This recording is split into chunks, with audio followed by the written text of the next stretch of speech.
Հայաստանում Ֆրանսիայի դեսպանի այցը, Մեղրի և Երևան ժամանած Իրանի արտգործնախարարի այցը Հարավային Կովկասում տեղի ունեցող վերջին իրադարձությունների ֆոնին կարևորվում են։ Սակայն արդյոք այստեղ կա ուղերձ խաղաղության համաձայնագրի այն տեքստի հետ կապված, որը համաձայնեցրել են Հայաստանն ու Ադրբեջանը, քաղաքագետ Ստեփան Գրիգորյանը Հայկական ժամանակի հետ զրույցում դժվարանում է ասել։ Վերջինս նախ եւ առաջ ընդգծում է, որ Ֆրանսիայի դեսպանի այցի դեպքում օրինակ ազդակներից կարևորվում է հետևյալը. Ֆրանսիան ճանաչում է Հայաստանի տարածքային ամբողջականությունը, Մեղրի այցն էլ հարգանքի նշան է Հայաստանի նկատմամբ։ Էմանուել Մակրոնը ողջունեց դա եւ Ֆրանսիայի արտգործնախարարությունը հիշում եք իրենց հայտարարությունները, որ ողջունում են, որ տեքստը համաձայնեցված է ու հորդորում են ինչքան կարելի է շուտ ստորագրել այդ տեքստը Ադրբեջանին հորդորում են, որ ինքը ստորագրի, քանի որ մեր կառավարությունը պատրաստ է ստորագրել այդ համաձայնեցված տեքստը։ Ադրբեջանը ինչ-որ քաղաքական խաղեր է տալիս, ինչ-որ նոր նախապայմաններ է բերում, որոնք տեքստից չեն, այդ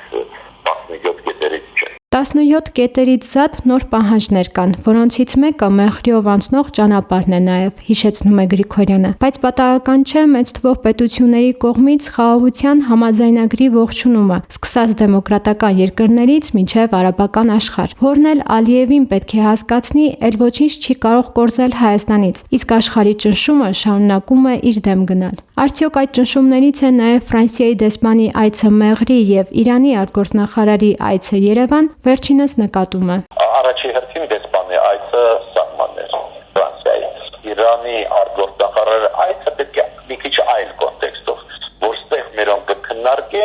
կքննարկեն ու նաև Իրանի միջոցով ինչ որ մեսեջ կուղարկեն Ալիևին։ Ես այդպես եմ նայում, քանի որ Իրանը չի ստանձնի պարտավորություն ճնշել Ադրբեջանը։ Ֆրանսիայի կողմից ազդակ է հատկապես դեսպանի այն հայտարարությունը, որը վերջինս արել է Մեղրի այցի ժամանակ։ Այն է Ֆրանսիայի եւ Հայաստանի միջև ապակենտրոնացված համագործակցությունը տարածում է ողջ երկրով մեկ։ Ըստ Գրիգորյանի, սա վկայում է այն, որ Ֆրանսիան Սյունիքը կուժեղացնի նաև Հայաստանի տարածքային սուվերենությունը։ Իրանի արտաքին գործերի նախարարի այցի ընթացքում Ստեփան Գրիգորյանի առանցքային հարցերից մեկը խաղաղության համաձայնագիրն է։ Խաղաղության պայմանագիր հայկական կողմի համար։ Ու քանի որ ստեղ շահեր ունի նաև Իրանն էլ չի ուզում, որ ապակայունացվի տարածաշրջանը, ակնհայտ է համընկնող դա շահ է, բայց դա այո կլինի կարևորագույն հարց, որը կքննարկվի Հայաստանի ղեկավարության եւ Իրանի արտգործնախարարի հետ։ Հայաստանը միգուցե կդնի այդ հարցը, որ Իրանը երկաթեթ միջնորդ լինի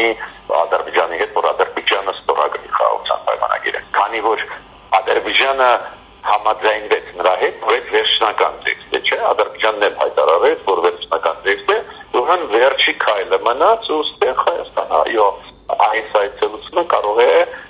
ես չեմ բացառում, որ օգտագործի նաև այն կոնտեքստը, որ Իրանը իր ազդեցությունը օգտագործի Ադրբեջանի վրա։ Նրա խոսքով մտավախություն կա, որ գուցե նահանգներն այդ միջնորդությունը Իրանի կողմից չընդունի։ Միևնույն ժամանակ Գրիգորյանը հիշեցնում է, նահանգները Հայաստանի եւ Իրանի հետ համագործակցության տեսանկյունից վերապահումներ ունի, եւ դա բացասական չի ընկալում։ Օրինակ, Միացյալ Նահանգները այլ պետություններին իրենց դաշնակիցների համագործակցությունը Իրանի հետ բավական բացասական են նայում, բայց քանի որ Հայաստանը գտնվում է շրջապատման մեջ, միշտ Միացյալ Նահանգները լոյալ էին այն համագործակցությանը, որը մենք ունենք Իրանի հետ առևտրի ոլորտում, մի շարք այլ ոլորտում, դրանք նորմալ են։ Ուրեմն այս տեսանկյունից չեմ կարծում, որ Միացյալ Նահանգները բացասական կլինեն։ Ավելին, Միացյալ Նահանգների կարևորագույն դեպքերից մեկը Տրամպի թիմի Ուոլսը, որը անվտանգության հարցերով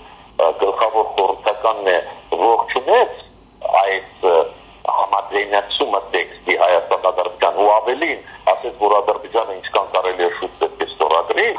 դա նշանակում է, որ իրանք չեն վերաբերվի բացասական այն կոնտեքստով, որ Հայաստանը Իրանի հետ քննարկում է կայունություն Հարավային Կովկասում։ Այսինքն խաղաղության թեմայով Իրանի հետ համագործակցությանն ու շփմանը Միացյալ Նահանգներից բացասական արձագանք չի լինի, շեշտում է զրուցակիցը։ Այս առումով ինչ սպասել Ադրբեջանի կողմից քաղաքագետն ասում է. Չտեսնում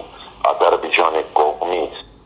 ցանկություն այս բանին ստորագրել։ Միգուցե ինչ-որ ժամանակ ինչ-որ բան փոխվի, Ադրբեջանը իմ կարծիքով նախապայմանային քաղաքականությունը կշարունակի ուղղակի, քանի որ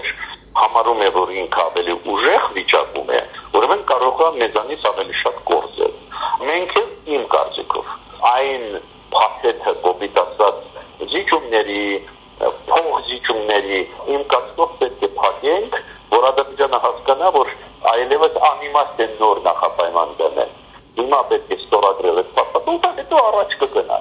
Այս մենք պետք է կարողանանք այս կանգնացնել այս փուլը, էլի, բայց գիտեք, Ադրբեջանը մտածում է, որ էլի նախապայման կդնի, մենք կհամաձայնենք, էլի կդնի, մենք կհամաձայնենք։ Այլ պետք է դա դադար տալ։ Հայաստանը համաձայնվեց, հիշում եք, երկու նախապայման կար Ադրբեջանի, համաձայնվեց այնտեղ